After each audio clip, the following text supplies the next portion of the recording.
Good afternoon, class. My name is Ricardo, and I chose to talk about Robert F. Kennedy's speech on the death of Dr. Martin Luther King.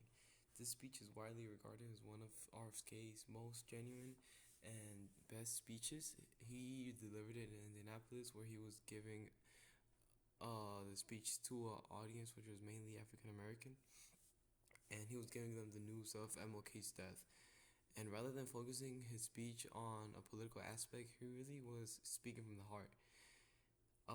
You can feel the emotion in the video. Here, RFK acknowledges the anger that the crowd was gonna have, or that they could have, and his whole purpose here is to convince the people that violence is gonna solve the issue. The tone that he used was hopeful. You can tell it was hopeful and comforting, and you can tell this because he just like speaks in a way where he's like like comforting them, saying that like he's sympathizing with them also too about MLK dying, saying that he respected him and that he liked his message as well, and that he was doing like a good work for the country and that they needed to stay together for the country.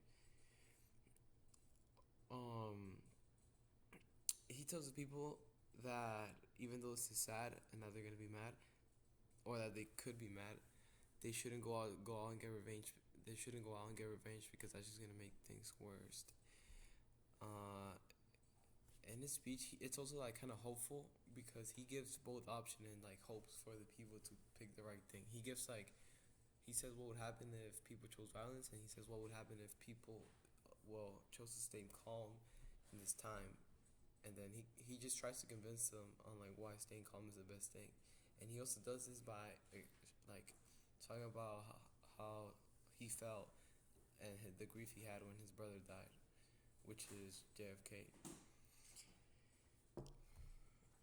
And that's just another example of how he shows empathy.